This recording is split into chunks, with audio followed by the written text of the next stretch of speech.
Hey everybody, welcome back to the Huddle, the Review.com's weekly high school football show. I'm Executive Editor Rob Todor of the Alliance Review, joined as always by our sports editor Mike Brown.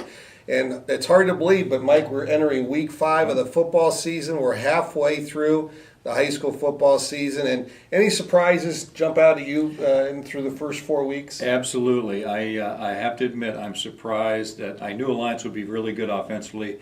I'm a little surprised that there are some challenges there on defense, and to have Alliance 2-2 after the first 4 weeks, that's a surprise to me. We've also had some pleasant surprises. I think when it's all said and done, Rob, I think we're going to have 5 or 6 teams make the playoffs this year.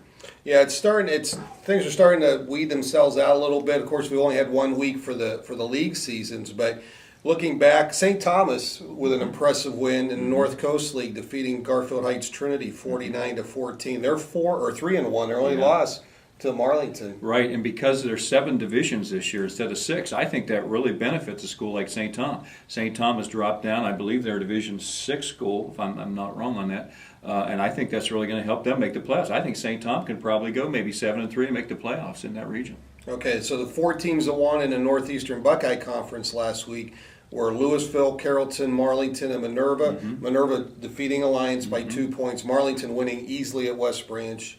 Louisville, the final score struggled a little bit against Salem, but they scored 41 points to beat the Quakers. And Carrollton with a 3-touchdown win over Canton South. So now some of those are going to shake out this week. Right. Marlington takes on Minerva. Might be the game of the week. That is definitely the game of the week. That's going to be a fantastic game. I got a chance to see the Dukes last week. Very impressed. As I said before the season, I think that was a team that wasn't getting any credit, flying under the radar, and they've come out. They've got the nice linemen who can move well. They've got a good running game. They've got a quarterback coming back.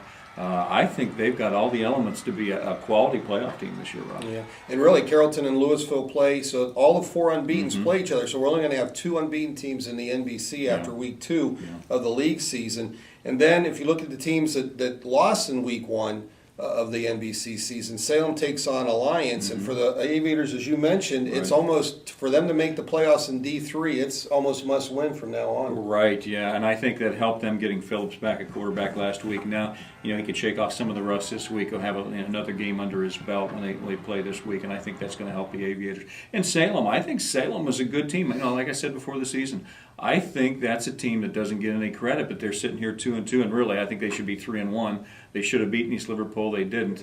They had a second half collapse in that game, but I think they're a quality program as well. Yeah, kind of a mark of a younger team right. that hasn't learned how to win yet, how to close out games. Absolutely. Portage Trail Conference Southeast took one on the chin last week. They're down to 2-2, so they're kind of in a must-win situation as well. And things don't get easier for them. They play Streetsboro on Friday.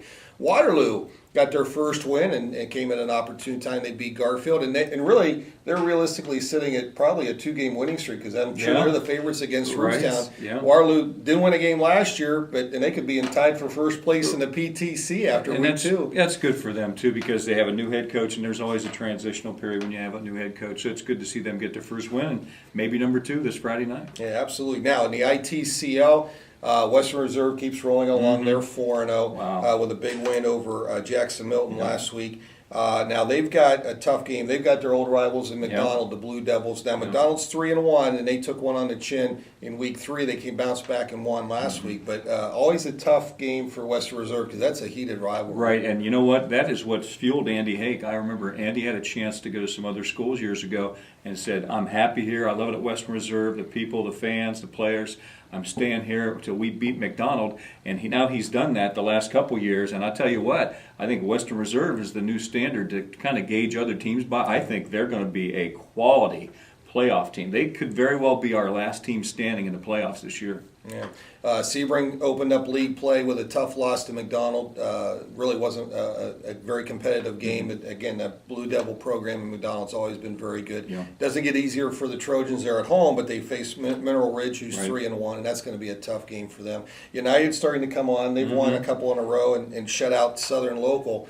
A good win for that. That defense had been gashed a little bit early. Well, you know what? I think their record is deceiving. They're 2-2, but they started the season with 2 bigger schools, really good teams that beat them. And I think United could possibly run the table outside of, they'll probably be an underdog against Crestview.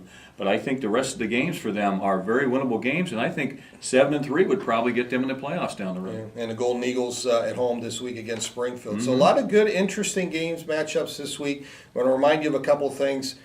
Pigskin Picks, the contest that you can participate in as fans and win some great weekly prizes. The Gridiron Guesswork starts new this week. By the way, Mike, who won Gridiron Guesswork last year? Well, I think it was you. It was me.